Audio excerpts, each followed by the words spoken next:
salve. Amen. Allora vogliamo alzarci in piedi, amen. Vogliamo iniziare a lodare il nostro meraviglioso Signore. Padre Santo, noi d'amore ancora in questo momento veniamo a te nel nome di Gesù Cristo, Signore. E vogliamo ringraziarti, oh Padre, per l'onore e il privilegio, Signore, che tu ci doni, oh Padre, di venire alla tua presenza, Signore. E ancora in questo momento, Signore, oh Padre, ti preghiamo, Signore, stendi la tua mano, Signore, possa tu purificarci, Signore, attraverso, Signore, il sangue dell'agnello, Signore. E ancora in questo momento, Padre, prendiamo autorità nel nome di Gesù. E scriviamo, Signore, ogni principato, ogni potestà, Signore, sia legato nel nome di Gesù Cristo, Signore. E proclamiamo e dichiariamo, Signore, in questo luogo libero, Signore. E ovunque la tua parola è predicata, Signore, ovunque la tua parola è innalzata, Signore. Ti preghiamo, Signore, stendi la tua mano e possa tu manifestare la tua gloria, Signore. Te lo chiediamo nel nome di Gesù, il benedetto in eterno. Amen. Alleluia. A te la gloria, Signore. A te l'onore, Gesù. Alleluia.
Alleluia.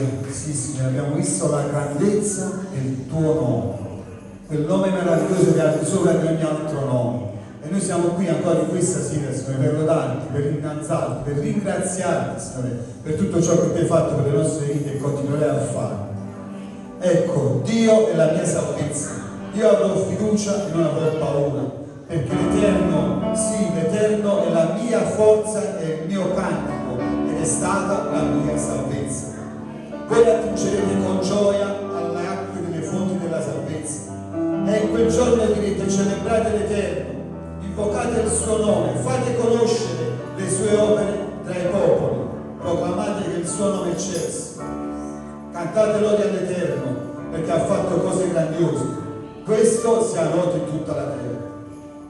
Grida ed esulta di gioia, abitatrice di Sion, perché grande è in mezzo a te il Santo di Israele. Alleluia, sì, Signore, tu sei nel nostro mezzo e noi vogliamo ringraziarti attraverso la lode e l'adorazione. Ti glorifichiamo, ti innalziamo, ti lodiamo, Signore. Alleluia, sei meraviglioso, Signore. Alleluia. Io benedico parte, accanto a noi sarà, un giorno lui ha vinto, sia tutto già, non saremo scossi, perché tu sei qui. Oh, perché tu sei qui. Io benedico parte, accanto a noi sarà, un giorno lui ha vinto, sia tutto già, non saremo scossi, perché tu sei qui. Portando i nostri pesi, ci ha dato libertà, un giorno lui ha vinto, sia tutto già, non saremo scossi, perché tu sei qui. Io vivrò, non morirò, la tua potenza vive in me, solliverò nel nome di Gesù.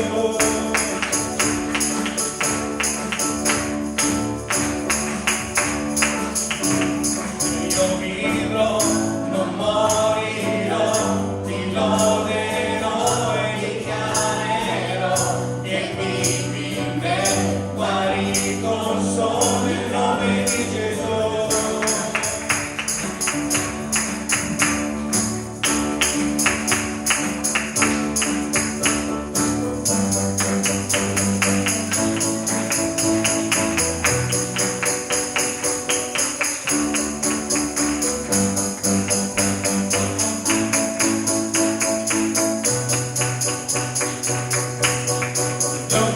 Combatte, l'oscurità svanisce, il sole in avanza, non sarà mai smosso, Satana è sconfitto nel nome di Gesù.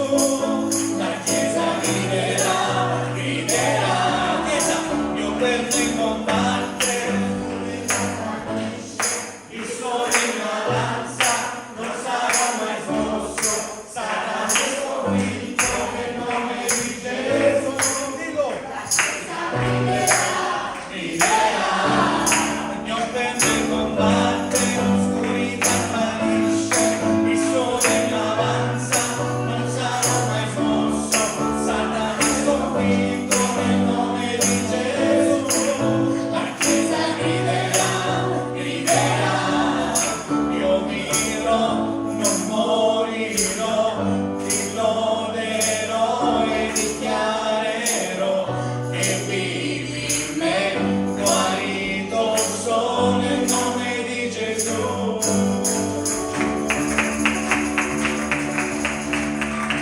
Alleluia.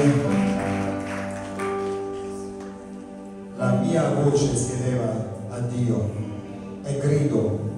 La mia voce si eleva a Dio ed Egli mi darà ascolto. Signore Dio, ancora in questo momento vogliamo elevare, Signore, a Te la nostra voce, non solo, Signore, ma i nostri cuori, oh Padre, alla Tua presenza. Come è scritto nella Tua parola, tu cerchi veri adoratori, Signore, che Ti sappiano adorare in spirito e verità. E in questo momento, Signore, vogliamo spandere i nostri cuori alla Tua presenza, Signore. Santo, toccarci, Signore, parlarci, Signore, insegnaci, Signore, abbiamo bisogno di te ancora in questo momento, Signore. Passeggia nel nostro mezzo, Signore, prendi il controllo di questa riunione, Padre, e guidaci secondo la tua perfetta volontà. Noi vogliamo adorarti, Signore, e ti vogliamo adorare in spirito e verità. Adoriamo il Signore, adoriamo la sua presenza, alleluia. Egli è degno di essere adorato, alleluia. Che la gloria, che l'onore, Gesù.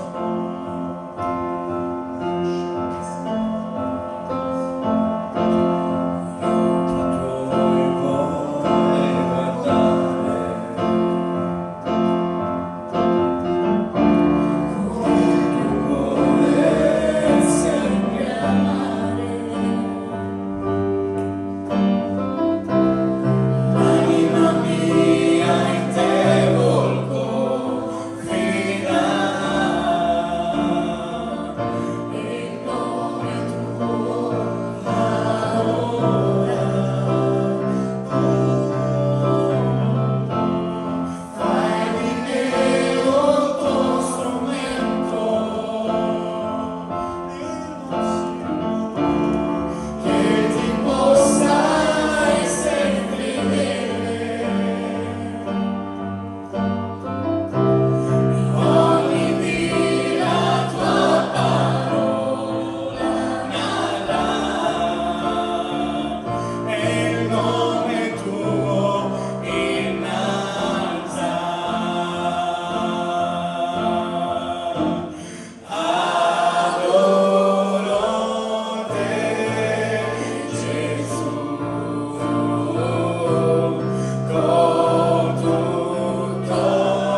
ancora in questa sera, Padre, tu sei pronto ad intervenire, Signore, nei bisogni del tuo popolo, Signore. Tu ascolti, Padre, quel grido, Signore, esce da quel cuore puro, Signore, ancora in questo tempo, Signore. E ti preghiamo, Signore, stendi la tua mano e manifesta la tua gloria, Signore. Benedetto sia l'Eterno, perché ha udito la voce della mia supplica. L'Eterno è la mia forza, il mio scudo. Il mio cuore ha confidato in Lui e sono stato soccorso. Perciò il mio cuore esulta e lo celebrerò con il mio canto. Sì, Signore, vogliamo ancora in questo momento celebrarti, adorarti, ringraziarti, Signore, per il tuo immenso amore, Signore, per quel sacrificio perfetto che è stato fatto alla croce, Signore, per quel sangue, Signore, che ancora in questo tempo, Signore, è pronto a liberare, a guarire, a sanare, a salvare, Signore. Io ti prego ancora in questa sera, Signore, ovunque la tua parola è predicata, Signore, ovunque il messaggio della grazia arrivi, Signore, possa il tuo sangue ancora in questo tempo, Signore, lavare, purificare, salvare, Signore, perché solo in Dio, Padre, c'è la salvezza, Signore. Ti ringraziamo, Signore. Alleluia, adoriamo ancora insieme, Signore. Adoriamo il nostro Signore, alleluia. Egli è degno di essere adorato, alleluia.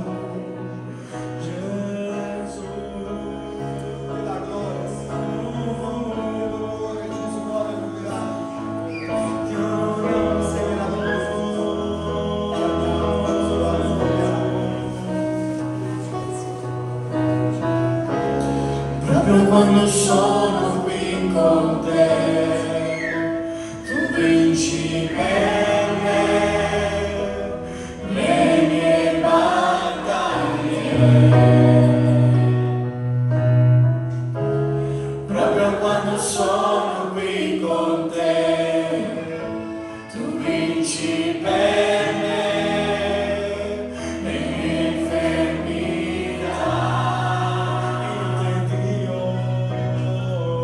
In te Dio, io trovo la forza per non gettare la spugna, perché Cristo ha donato il suo sangue. Dillo. In te Dio, io trovo la forza per non gettare la spugna, perché Cristo è in me. Tu sei la forza nella debolezza, sei la speranza del cuore mio. Tu sei la certezza in un mondo che senza. Tu sei il mio Dio, non dubito.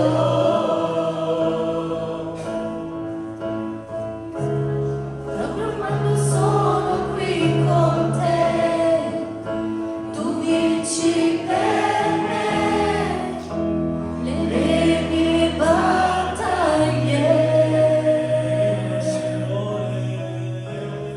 Proprio quando sono qui con te, Vinci per me, tu alleluia. vinci per me Dichiaralo questa sera. le mie infermità.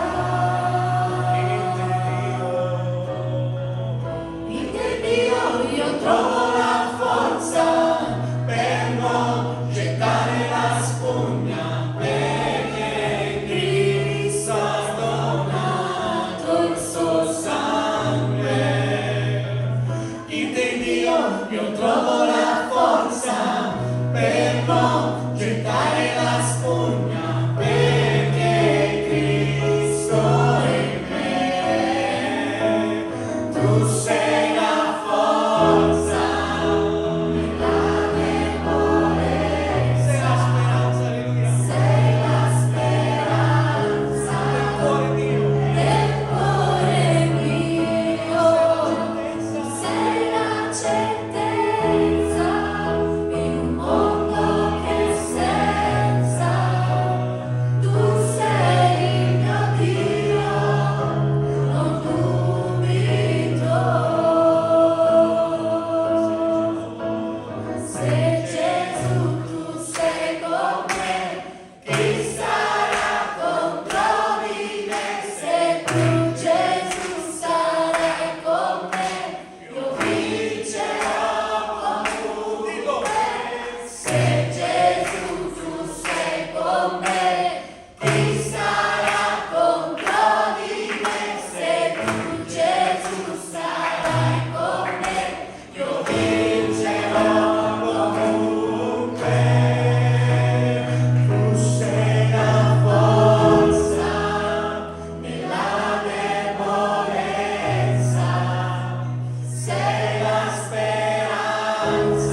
posto la mia fiducia, la mia speranza e so per certo e sicuro, Padre, che tu non vieni meno. E ancora in questa sera ho certezza nel quale posso proclamare e dichiarare: l'Eterno è il mio pastore, nulla mi mancherà. Alleluia. Sì, Signore, il nostro confidare in te, oh Padre. Tu sei lo stesso ieri, oggi ed eterno, Signore, tu non cambi nulla, Signore. Noi vogliamo ringraziarti in questo momento, Padre. Vogliamo ancora, Padre, mettere davanti al tuo trono, Signore, queste richieste di preghiera, sapendo per certo e sicuro, Padre, che il tuo orecchio è attento, Signore, il tuo braccio, Signore, è steso ed è pronto a intervenire nei bisogni del tuo popolo, Padre. Vogliamo pregarti per Gabriele e Naomi, per Giulia, Signore, ti preghiamo, stendi la tua mano, Signore, porta, Signore, a compimento questa guarigione nel nome di Gesù Cristo. Ancora vogliamo pregarti per Aldo ed Erika, Signore, che chiedono preghiera, Signore, stendi la tua mano, manifesta la tua gloria, ancora donato per salvezza e liberazione. Signore, ti preghiamo che possano conoscere la verità, quella verità che ci rende liberi, Signore. Ancora vogliamo pregarti, Signore, per i matrimoni, Signore. Signore, tu sei il collante di ogni famiglia, Signore, che il tuo amore, Signore, possa essere sparso, Signore, su ogni famiglia, affinché, Signore, ci sia quell'unità meravigliosa che ci permette di vedere, oh Padre, la tua gloria. Ancora per i giovani, Signore, di questa comunità e di ogni chiesa, Signore, oh Padre, che i giovani possano essere, Signore, ancora quella fiamma, Signore, che possa bruciare, Signore, oh Padre, in questo mondo di te. E ancora, Signore, noi mettiamo il prosieguo di questa riunione nel palco della tua mano santa. Sii tu, Signore, a guidare ogni cosa, Padre, e a te vogliamo dare tutta la lode e la gloria in Cristo Gesù, il benedetto ed eterno. Amen. Amen e amen. Alleluia. Gloria a Dio. Ci sono due annunci da fare. Il primo annuncio è il 5 agosto, ore 19, martedì. C'è la riunione di preghiera, ore 19, riunione di preghiera. E il secondo annuncio, stiamo preparando una riunione di culto all'aperto, che sarà fatta alla fine di settembre, poi man mano sarete aggiornati. Amen? Pregate su questo perché c'è bisogno di preghiera. Amen? Ok, poi se vogliamo passare anche all'offerta, preghiamo per l'offerta. Amen?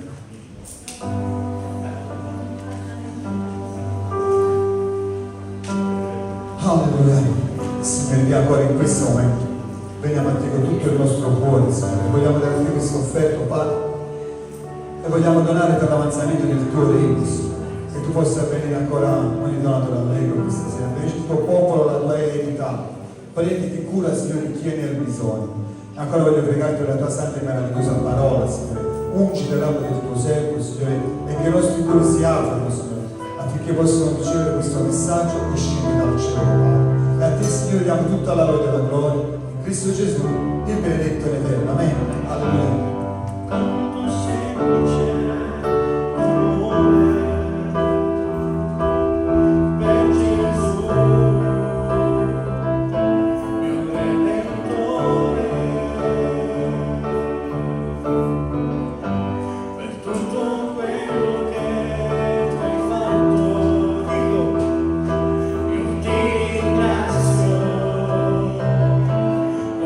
Signore,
vogliamo stare tra le tue braccia, amen.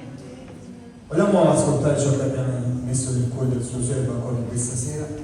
Dio parlerà nei nostri vite, amen. Signore, parla il tuo popolo che ascolta, amen.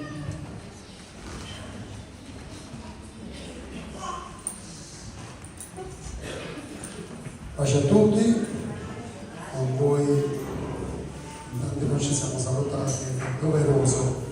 Pace anche a quelli che ci seguono da casa, è giusto anche questo. E se abbiamo la meravigliosa spada tra le mani, la vogliamo elevare in alto, ma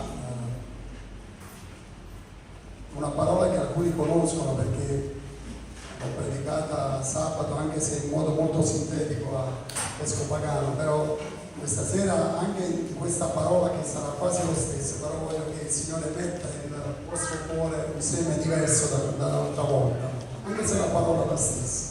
Dio sa e ci guiderà. Vogliamo elevare quindi secondo Re capitolo 20, primi 11 versetti, se abbiamo preso vogliamo anche pregare insieme. Secondo libro dei Re, capitolo 20, i primi 11 versetti. Amen, abbiamo preso, vogliamo elevare questa spada in alto.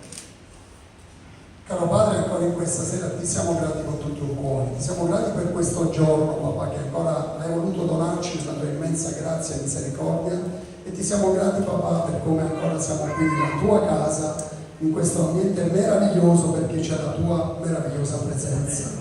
Grazie, Signore, per questa parola che ancora vuoi donare alle nostre vite, per consigliarci, per darci, Signore, ancora direzione. Io ti ringrazio personalmente, Signore, come sempre, per questa opportunità. Grazie soprattutto che mi fai per poterla meditare insieme ai miei fratelli e alle mie sorelle, Signore, perché da essa, Signore, scorrono fiumi d'acqua viva. Io ti ringrazio e ti benedico nel nome di Gesù, benedetto in eterno. Amen. Leggiamo insieme, fratelli cari, dal primo versetto.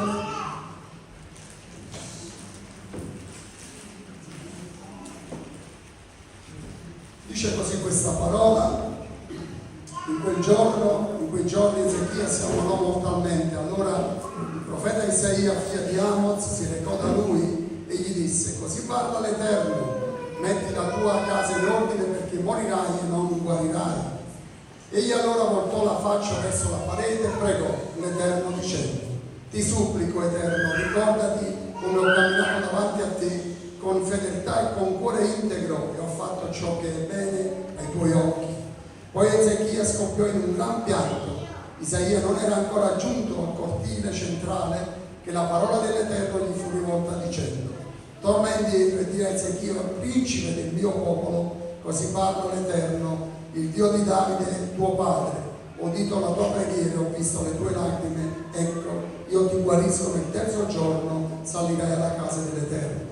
Aggiungerò alla tua vita 15 anni, libererò te e questa città dalle mani del re di Assiria e proteggerò questa città per amore di me stesso e per amore di Davide mio servo.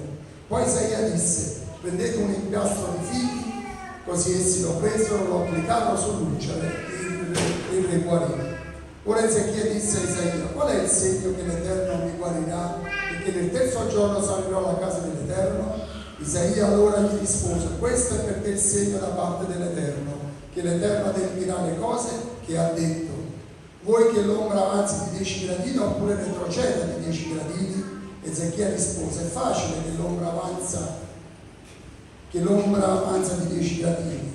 No, l'ombra retroceda piuttosto di 10 gradini. Allora il profeta Isaia invocò l'Eterno, che fece retrocedere l'ombra di 10 gradini che essa aveva già percorso sulla scala di Acaz. Fin qui la parola di Dio. Vi parlavo l'altra volta, sempre in questo passaggio della parola di Dio, degli errori che noi ci portiamo dietro dal nostro passato, non forse dalla nostra vecchia vita, ma forse anche quando abbiamo dato il cuore a Gesù, che forse c'è stato qualcosa che non abbiamo posto davanti al Signore affinché il Signore potesse rimuovere dal nostro cuore. A volte ci sono dei pesi, c'è il non perdono, ci sono delle pietre, ci sono delle cose che in qualche modo, fratelli cari, non ci fanno vivere la nostra pienezza davanti al nostra pienezza nel servizio di Dio, perché c'è sempre uno strascico del passato che ci portiamo nel presente, e questo è un impedimento nella nostra vita.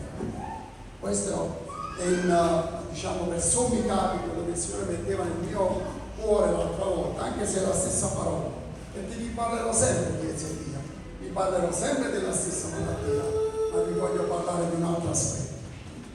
È un uomo che conoscete un po' la storia, perché Ezechia è uno dei re di Giuda più illustri.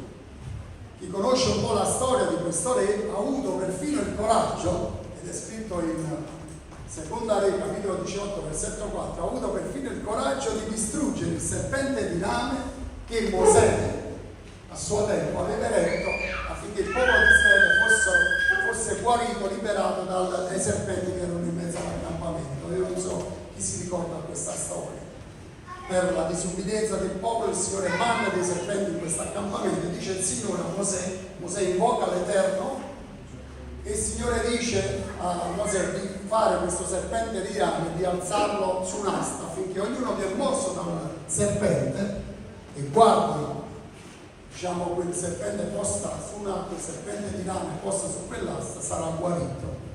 E quindi però pensate che cosa succede poi, perché molti guarderanno quel serpente, sono guariti, e poi come sempre ne fanno un'idolatria. Quando arriva quest'uomo al potere, la prima cosa che fa non solo distrugge gli altri luoghi dove il popolo di Israele si prostituiva e andava ad offrire olocausti e sacrifici ad altri dei, ma in qualche modo aveva fatto un idolo anche di questo serpente di rame che Mosè aveva eretto per liberare il popolo. Quindi vedete un po' la determinazione, la costanza di questo, che prende qualcosa che Mosè aveva fatto e lo distrugge, perché oramai era diventato un'idolatria. E quindi è un uomo grandemente amato dal Signore, però si trovano in difficoltà, come sempre, perché, fratelli cari, il popolo di Dio si trova spesso in difficoltà, perché forse qualcuno o forse siamo stesso noi che quando diciamo che quando abbracciamo la grazia del Signore, quando rispondiamo alla chiamata di Dio, pensa che tutta la nostra vita sia tutta rose e fiori, no? Va tutto per il verso giusto, un bel conto in banca, una bella macchina, una bella vita, le belle vacanze, la bella famiglia, un po' tutto bello. No, a volte presentiamo questo che è un errore, fratelli cari, perché c'è anche questo, perché Dio vuole il meglio per noi, però tante volte il Signore permette che noi attraversiamo anche il deserto e la difficoltà, perché Dio ci ama e il deserto fa parte della nostra formazione. E qui, fratelli cari, in questo contesto particolare, questo re così amato, così nel fatto delle riforme meravigliose, però si trova sempre attanagliato da popoli nemici, in questo caso è la Siria, che sta lì alle porte e cerca di invadere Gerusalemme. E non solo non basta questo, tutte queste problematiche, pensate un po' al re che vede questo esercito così numeroso alle porte, che vuole invadere, che vuole distruggere. Ad un certo punto non solo questa cattiva notizia che prende un po' tutto il popolo, arriva proprio a lui una cattiva notizia, e gli arriva proprio dal profeta dell'Eterno, perché dice la parola che abbiamo letto in questa sera, che ad un certo punto, mentre lui ha tanti problemi per la testa, perché a volte succede, dice: ma immaginate problemi, ancora un altro, certo, i problemi non vengono mai da soli, però Dio è buono con noi. Ma ad un certo punto, in tutta questa storia un po' particolare, questo re riceve una notizia non buona, perché Isaia, il profeta, in quel tempo, il Signore gli dà una parola per questo re, e non gli dà una bella parola, va lì e gli dice: guarda che devi mettere in ordine la tua casa, la tua vita, perché tu da questa malattia che stai attraversando morirai e non guarirai. Pensate un po', fratelli cari, un po' questa notizia. Io non so chi in questo tempo, forse chi ci ascolta anche da casa, che forse è arrivata una cattiva notizia, non buona, non deve essere per forza una malattia, ma purtroppo le problematiche di questa nostra vita sono tante e svariate, ed ognuno arrivano delle notizie non buone. Ad Ezechia arriva questa notizia che lui è malato, e quindi sicuramente sta pregando il Signore, sta pregando per essere guarito. Invece quando arriva la risposta di Dio da parte del Signore per mezzo del profeta Isaia, la notizia non è buona. Isaia non va lì e dice guarda che il Signore ha ascoltato la tua supplica, tu sarai guarito. Invece no, dice metti in ordine la tua casa perché da questa malattia tu non guarirai. Allora pensate di fronte a questa notizia, fratelli cari, o altre notizie simili a queste. Io non so il mio e il tuo atteggiamento quale sarebbe stato. Io non lo so, fratelli cari. Però certamente ognuno ha un comportamento diverso l'uno dall'altro. Perché qualcuno può essere che dopo tante difficoltà di questa vita dice ma ci vuole pure questo, Signore. Ma come non basta, Signore? Tu non vedi tutto quello che io vivo e attraverso? Poi mi mandi anche una cattiva notizia che da questa malattia io non guarisco? Cioè ognuno penso che abbia dato una risposta diversa l'una dall'altra, fratelli. Quando è arrivata a me la risposta, per gli esami di mia moglie la risposta non era buona. Noi ci siamo messi mano nella mano e abbiamo cominciato a pregare un po' più fortemente. Non abbiamo detto Signore ma come? Perché? Ezechia dice in questa parola, quando arriva questa notizia, mentre il profeta va via, lui dice, si gira dall'altra parte e piange e fa una preghiera e dice Signore ricordati, io ti ho servito nella fedeltà, io ho fatto questo, io ti ho servito, sono stato fedele alla tua parola, ho fatto tante riforme, ho riportato il popolo sulla retta via, cioè ricordava a Dio tutta la sua condotta, no? Come se noi, la nostra condotta, potessimo avanzare qualcosa davanti a Dio, dire Signore ma io questa è la mia retribuzione, io ti ho servito con fedeltà nella mia vita, con perseveranza e tu, cioè questa è la retribuzione che tu mi dai, mi dici che non mi guarisci da questa malattia, ma come? Perciò, fratelli cari, dicevo prima, ognuno risponde ad una notizia non buona in diversi modi. Ezechia fa una cosa, fratelli cari, qua. Certo fa anche questa dimostranza davanti al Signore, non perché il Signore si dimentica, fratelli cari. Dio non si dimentica di quello che facciamo, fosse buono o fosse non buono. Non si dimentica, ma la cosa che mi colpiva di questo brano, fratelli cari, è l'atteggiamento di Ezechia. Perché vedete, l'atteggiamento di Ezechia non è un atteggiamento, anche se prega il Signore, ricorda a Dio tutto quello che aveva fatto, non perché Dio si dimentica, ma quello che fa dopo. Qui dice la parola di Dio che dopo aver fatto questa preghiera si volta dall'altra parte, stava sul letto, vicino ad una parete, penso come questa, e comincia a piangere dirottamente. Piange, non dice altro, dice la parola che non dice altro. Ha fatto quella rimostranza, ma poi pensa che siano le sue lacrime a versarle continuamente. E mentre lui versa le sue lacrime, fratelli cari, perché a volte le lacrime espongono più di tante parole nella nostra vita. Noi possiamo dire tante parole per cercare di commuovere il cuore di Dio, ma le lacrime, fratelli cari, dicono molto di più. E le lacrime di Ezechia, fratelli cari, dice la parola di Dio, che il Signore le ha guardate.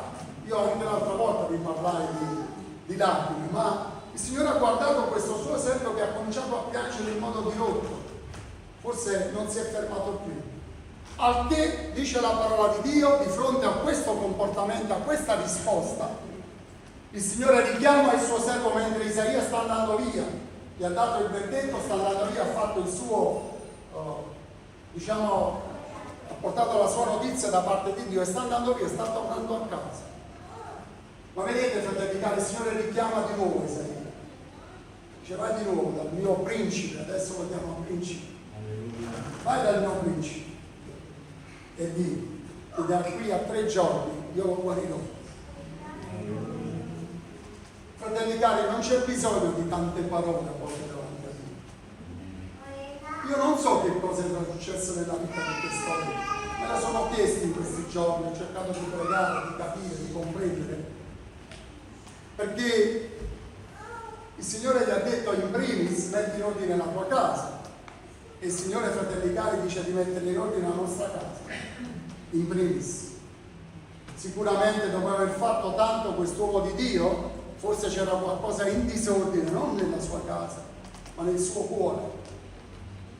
Allora io non so che cosa il Signore ci chiama a dire o a fare in questa sera, perché se il Signore mi dice di mettere ordine nel mio cuore, nella mia casa, io rifletterò su questa parola, mediterò su questa parola e dico: Spirito Santo, illumina il mio cuore e fammi comprendere che cosa ancora io devo mettere ordine nel mio cuore, forse che cosa ancora devo cacciare via fuori dalla mia vita che forse non ti piace.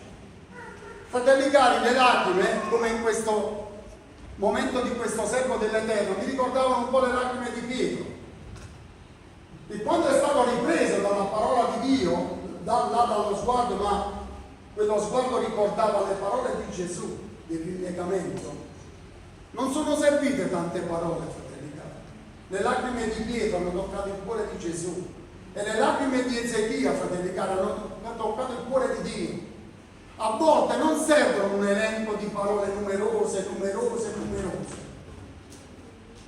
Ultimamente parlavo con un fratello, non dico il nome, ma viene da poco tempo in chiesa. Lui mi diceva che passa ore e ore in preghiera. E io dicevo: fratello, scusa, ma che cosa gli dice al Signore ore e ore e ore? Dice: no, io sto lì, tu stai facendo una forzatura mentale, fisica. Il Signore non vuole questo come se fosse una litania continua davanti a Dio. A volte la nostra preghiera può essere anche un silenzio, fratelli cari. Possono essere le lacrime, come abbiamo visto in questo contesto della parola di Dio. Non che io devo stare ore, che significa? C'è un tempo di queste 3 ore in preghiera, e Dio guarda che sono stato 3 ore in preghiera, fratelli e sorelle. Dio guarda il mio e il tuo cuore, le mie e le tue lacrime sta guardando. E Lui sa se è arrivato un verdetto in questo tempo, se ti è arrivata una cattiva notizia, se stai vivendo una situazione, un po' di afflizione nella tua vita. Dio sa ogni cosa, ma qual è il tuo atteggiamento di fronte a questa notizia che ti è arrivata? Cosa hai fatto tu? Qual è stata la tua risposta? Qual è, fratelli cari, quando arrivano i verdetti, le notizie che non sono gradite alle nostre vite? Perché noi ci aspettiamo sempre buone notizie, fratelli cari, perché penso che nessuno vorrebbe delle cattive notizie. Però, fratelli cari e sorelle, le cattive notizie arrivano. E qui penso che il Signore abbia mandato una parola a quest'uomo di Dio, perché serviva questa parola in questo tempo, come sta servendo una parola in questo tempo per la nostra vita. Dio ci dice di mettere ordine nella nostra vita, nel nostro cuore. Vedere quest'uomo di Dio, vederlo nella storicità di questa parola, ci accorgiamo che il fratello cari, la sua testimonianza non faceva una grinza, era un uomo integro, retto, puro, eppure è arrivata questa notizia. Dio gli dice di mettere ordine nella sua vita, nella sua casa, nel suo cuore, forse nella sua famiglia, forse nel gestire il suo popolo, forse, non lo so. Ma Dio ci dice di mettere ordine, fratelli cari, perché Dio è ordine. E io di fronte a volte ad un verdetto che non mi piace, che mi ferisce, io come reagisco? Come mi pongo davanti a Dio? Fratelli cari, io penso che quest'uomo con queste lacrime servivano veramente a far capire che c'era qualcosa nella sua vita ancora da mettere a posto. E io penso che dobbiamo ancora mettere qualcosa a posto nella nostra vita, perché il Signore ha le porte, fratelli cari. Non so chi si ricorda ancora di questa visione di questa sorella che mi ha toccato tanto lì a Casandrino, quando ha visto il Signore su un cavallo bianco correre e diceva: io sto affrettando i tempi. Il Signore sta affrettando i tempi, fratelli cari, sta arrivando. Non è quello che pensiamo noi che il Signore arriverà e quindi ci sarà il tempo è nelle mani di Dio. Ma Dio in questo tempo mi dice di mettere ordine nel mio cuore, nella mia casa, nella mia famiglia. Perché ce lo dice il Signore, fratelli cari? Perché? Perché Dio non vuole perdere nessuno. E io non mi devo indurire di fronte a questa parola. Molti di noi, quando arriva un verdetto da parte di una parola forse dura da parte del Signore, ci induriamo. Cominciamo a fare un passo indietro e cominciamo forse ad elencare davanti a Dio tutto quello che noi abbiamo fatto per il Signore. Ma cosa dice la parola? Quando avrai fatto tutto quello che io ti ho comandato, siamo dei servi disinutili. Che vanto io posso avere davanti a Dio? Io dico grazie Gesù, io non posso avere nessun vanto. È solo una grazia che tu dai alle nostre vite, come in questa sera, di essere qui e di ascoltare la tua parola. Questa è una grazia, fratelli cari, poter ascoltare la parola, ma soprattutto il consiglio che il Signore vuole darci in questo tempo. È il consiglio di Dio, è il consiglio di Dio, non un consiglio di uomini. Perché quando arriva il consiglio di Dio è perché vuole mettere ordine nella nostra vita. Andiamo avanti in questa parola e lui chiede un segno, mi sembra un po' Gedeone, vi ricordate quest'uomo impaurito, più piccolo di tutte le tribù. Dice, Signore, dammi un segno, come farò io a vincere contro i Madianiti? E chiede un segno. Fratelli cari, non è peccato chiedere un segno al Signore. Io a volte sono io che chiedo il segno al Signore. Dico, Signore, dammi un segno, confermami questa tua cosa, quello che tu mi hai detto, o forse questa cosa che io ho nel cuore, forse nel mio cuore, ma dammi un segno, Signore, fammi comprendere che questa è la tua volontà. E chiedere dei segni al Signore, fratelli cari, non è peccato, perché Dio ha anche dei segni, non solo dei miracoli, ma anche dei segni. Allora qual è il segno? Dice il re Ezechia, qual è il segno che io guarirò? Vedete la titubanza. Il Signore gli manda di nuovo a Isaia e dice, tu guarirai entro 3 giorni e salirai al mio tempio per ringraziarmi. E lui dice, Signore, ma qual è il segno? Ancora questa incredulità. E l'incredulità arriva anche dopo, fratelli cari. Quando lui chiede un segno e dice, il Signore lo mette anche alla prova, ma quale segno io ti posso dare? Io ti metto alla scelta. Chiedi. Il Signore ti dice in questa sera, chiedi, qual è il segno che io possa darti? Io metto alla scelta te, non sono io a darti il segno, ma io vengo in tuo favore e ti dico, qual è il segno che vuoi che Dio faccia per te? Chiedilo, Signore, questo è il segno per questa risposta, questo accadrà, si avvererà, mi riprenderò da questa situazione, uscirò fuori da questo problema, riabiliterò di nuovo la mia vita nella mia casa, nella mia famiglia. Signore, dammi un segno. Perché Dio è il Dio dei segni. Ed Ezechia, fratelli cari, chiese un segno. E pensava che poi per il Signore fosse troppo difficile. Il Signore disse, che vuoi? Che il sole possa avanzare o possa arretrare, quindi l'ombra andare su degli scalini. Dice, vabbè, ma è facile che il sole avanzi. No, noi come se Dio qualcosa fosse possibile, l'altra no, diamo qualcosa di difficile a Dio. Fratelli e sorelle, per il Signore niente è difficile e niente è impossibile.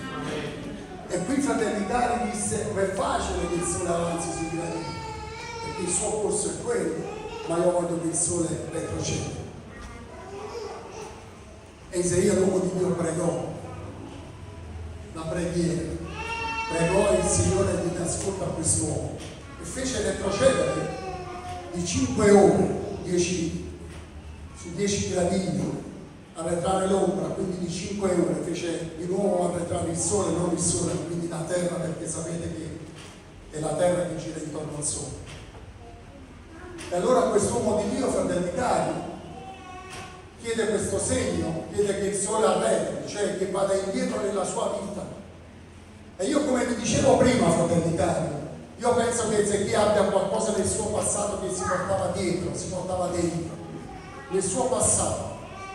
E Dio, fratelli cari, non è solo il Dio del presente o di quello che io chiederò nel mio futuro. Dio è anche il Dio del mio passato, che può riparare il mio passato. Se in questa sera tu, anche tu che mi ascolti da casa, ti stai portando qualcosa dietro, dentro, che non riesci a liberarti, è come una palla al tuo piede, chiedilo al Signore. Dice, Signore, bene, il mio passato, forse c'è una ferita che non è rimarginata, io non lo so, ma Dio può guarirmi, fratelli e sorelle. Dio può riparare ogni cosa, anche nel tuo passato. Allora vedete questa parola, fratelli. Il Signore ascolta e gli dà di nuovo un segno. E lui dice la parola di Dio che dopo il terzo giorno, dopo aver fatto un inchiostro di figli, glielo mettono sul luce e lui sarà guarito. Allora, fratelli cari, che cosa succede, fratelli cari? Che i verdetti possono essere cambiati. Ma il verdetto può essere cambiato, dipende anche dal mio e dal tuo atteggiamento quando arriva. Perché Dio usa il condizionale, fratelli cari.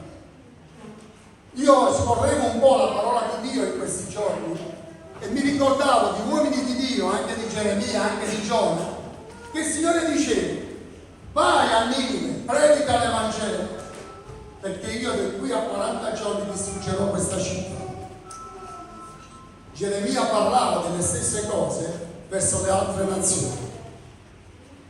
C'era un verdetto, fratelli cari, che Dio aveva dato, ma dipende da quello che noi siamo disposti a cambiare nella nostra vita, perché il verdetto arriva, fratelli cari. E tante volte il Signore manda delle parole, manda il condizionale, ma se. Che cosa significa, fratelli cari? Che Dio ti manda una parola, ma tu sei disposto a cambiare, sei disposto ad accettare, sei disposto a dire a Dio: sì Signore, io ho ricevuto questa parola e mi pento, mi ravvedo, voglio cambiare, voglio recuperare, voglio riparare, voglio essere guarito, ma io sono disposto a cambiare, non voglio restare più sulla mia posizione. Io di fronte a questa parola voglio cambiare atteggiamento, voglio cercare di più la tua faccia. E se, fratelli cari, il tuo cuore e il mio è sensibile alle lacrime, piangi pure, perché le lacrime sono molto più di 1000 parole. Allora io sono disposto a cambiare, fratelli cari. Noi dobbiamo essere disposti a cambiare quando arriva la parola di Dio. Se noi siamo disposti a cambiare, i verdetti saranno cambiati, come questo verdetto di questa sera per questo uomo di Dio.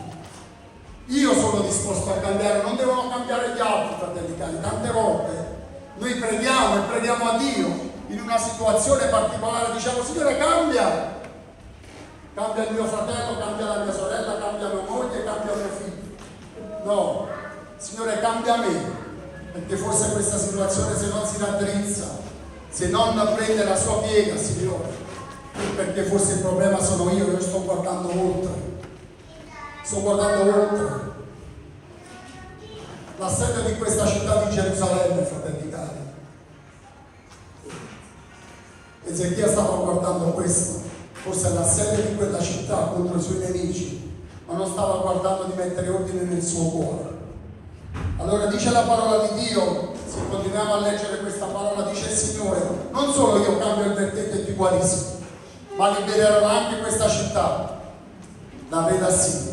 E loro farò ritornare in Assiria con un volto pieno di vergogna. E Dio così fece. Allora Dio, fratelli cari, questa sera vuole darci un consiglio. Vuole darci un consiglio a tutti noi, di mettere ordine nel mio cuore, non di mettere ordine nel cuore degli altri. A volte siamo subitanei a dire questa cosa: Signore, ma perché questa situazione?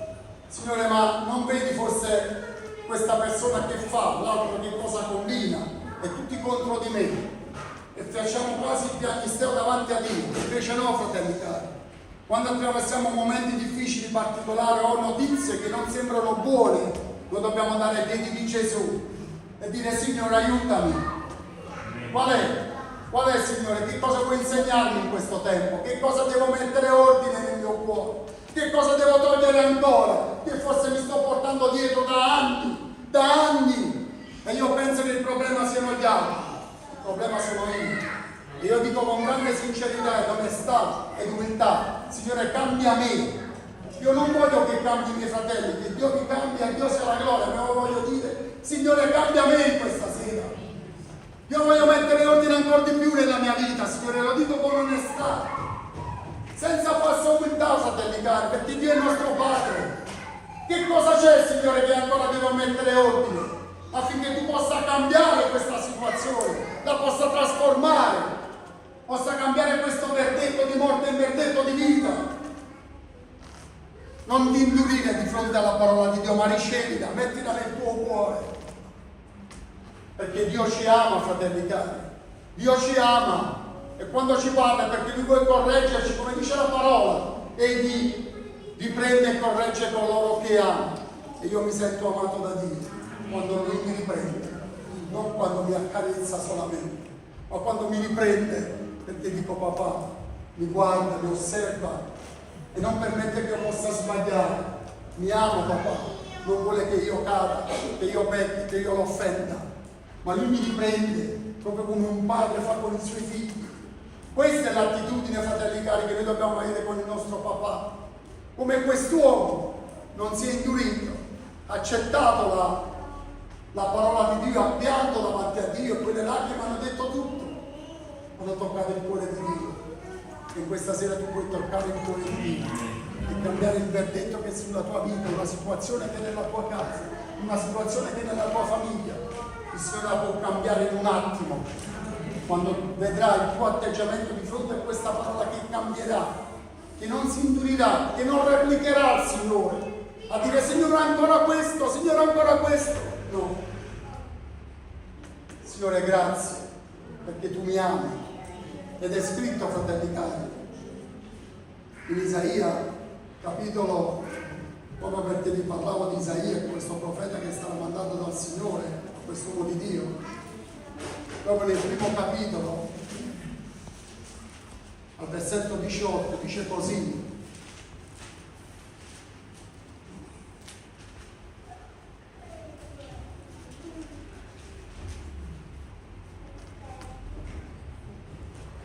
com'è bella questa parola. Io rimango senza parole perché vedete questo Dio meraviglioso che ha creato ogni cosa, dice a noi tutti: venite quindi e discutiamo assieme. Parole, fratelli cari, che ci fanno rabbrividire. Dio, che dice la parola che il cielo e la terra non contengono la sua gloria, dice venite e discutiamo insieme. Noi che siamo voi. Questa sera lui dice scende su di noi quasi faccia a faccia, dice discutiamo. Qual è il tuo problema? Discutiamo, dice il Signore, discutiamo assieme, non come un giudice che ti impugna la sentenza e dice questa è la sentenza, dice discutiamo insieme. Qual è la tua difficoltà? Io, come il Signore disse a Giobbe, io parlerò e tu mi risponderai, così è Dio. 15 parla e noi rispondiamo e ognuno porta la sua dimostranza davanti a Dio. Dice Signore, io in questo tempo sto attraversando un momento difficile, aiutami. Questa è la mia problematica, la mia difficoltà, non la nascondo, perché il Signore vuole che noi gliela portiamo, fratelli cari, dice in questa parola, perché Egli è venuto e dice venite e discutiamo. Dice ma qual è la tua difficoltà? Voglio discutere con te, voglio sapere, perché voglio venire incontro ai tuoi problemi, alle tue difficoltà, perché voglio aiutarti. Queste sono le parole di questa sera e continua e dice discutiamo assieme, dice l'Eterno, e che anche se i vostri peccati fossero come lo scarlatto diventeranno bianchi come neve, anche se fossero rossi come polvere diventeranno come lana. Qual è il tuo problema? Qual è il tuo peccato che il Signore non possa cambiare? Qual è?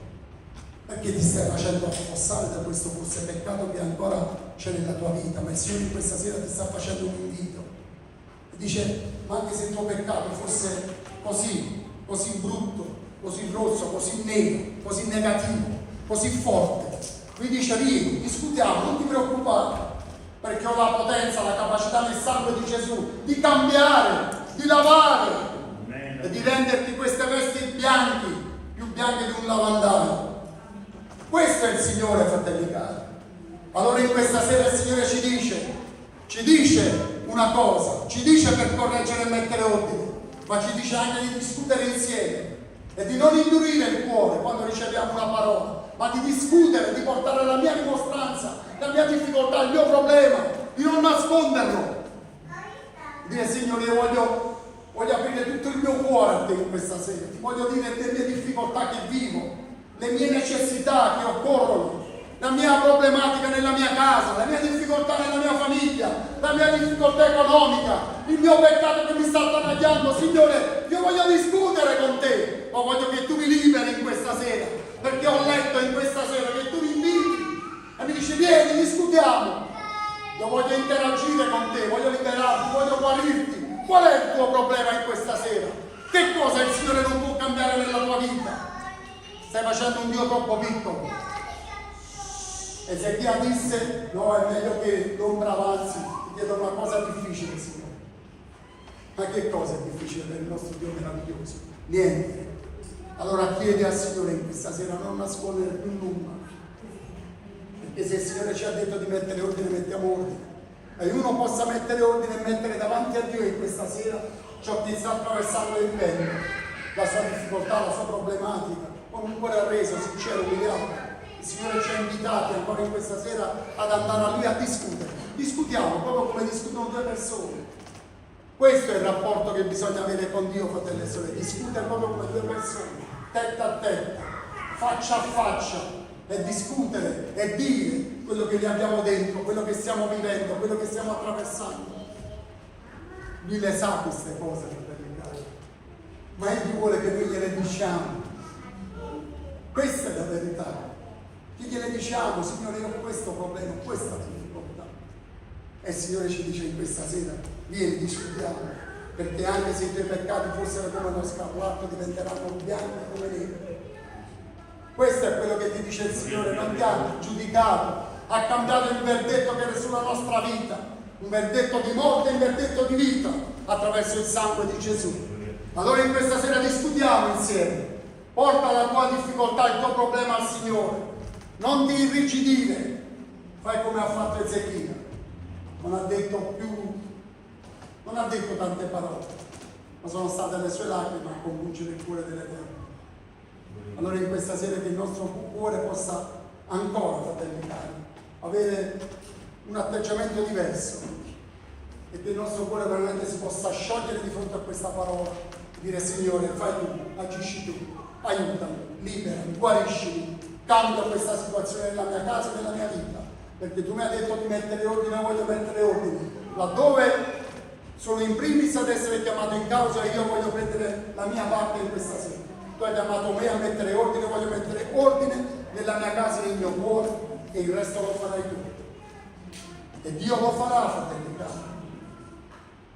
Ezechia ha riconosciuto certamente la sua defianza, il suo peccato, la sua difficoltà, ha pianto, si è ravveduto, si è pentito, e Dio ha cambiato il verdetto. Allora in questa sera io voglio avere questo atteggiamento. Signore, grazie per questa parola che ancora mi consiglia, Signore.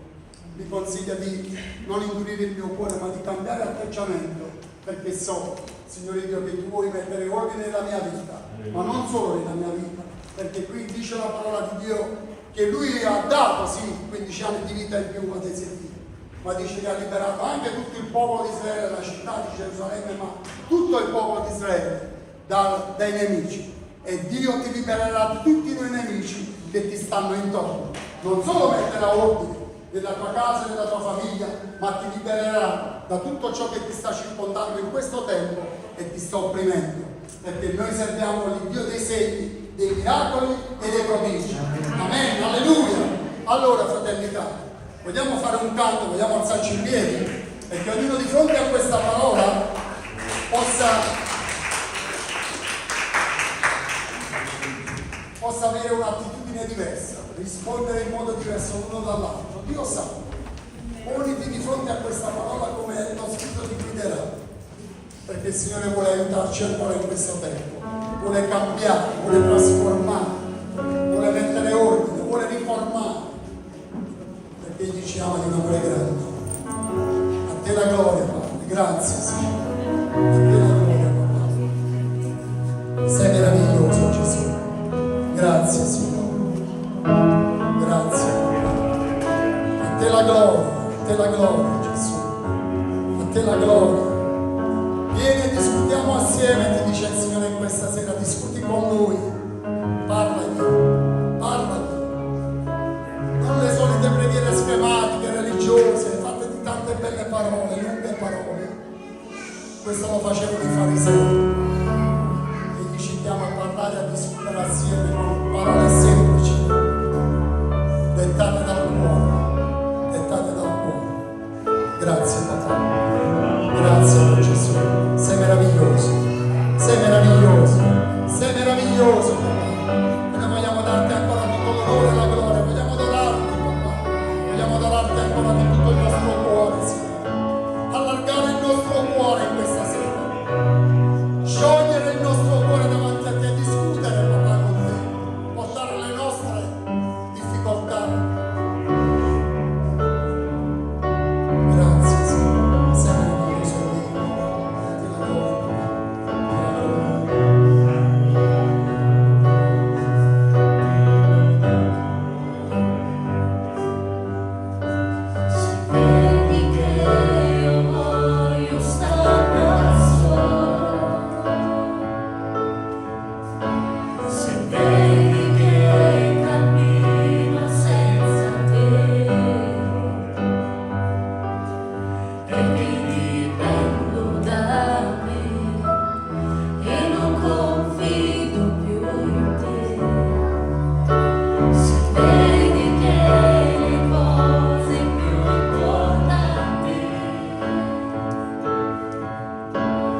preghiera e le lacrime hanno il potere di cambiare il verdetto. Questa sera cambia il verdetto sulla tua vita, sulla tua casa e sulla tua famiglia. Dipende dal tuo cuore.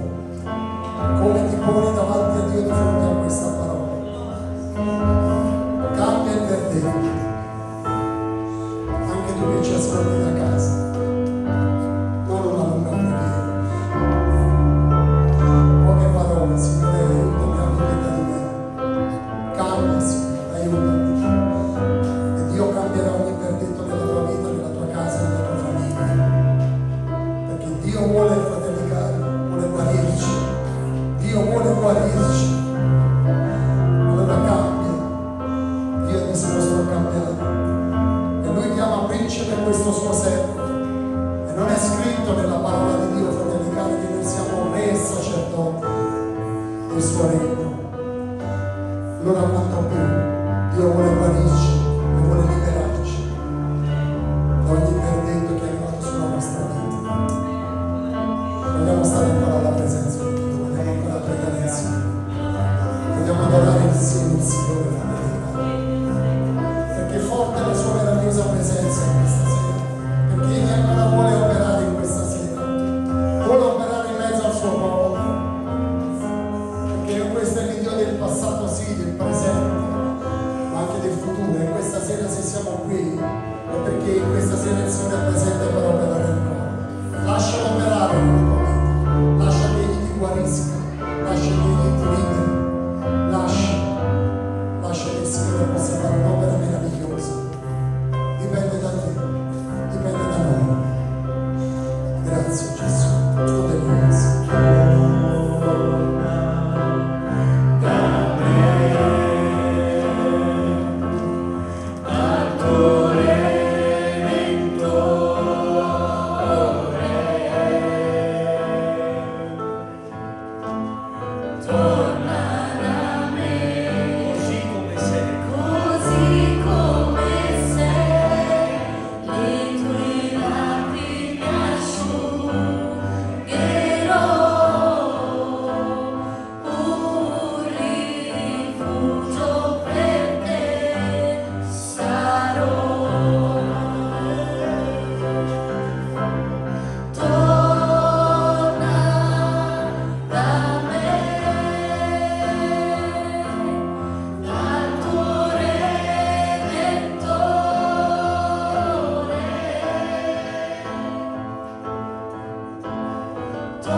Signore, te la gloria, papà.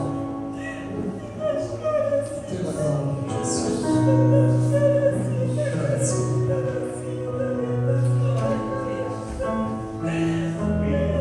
Degno sei, Signore. Grazie, Signore.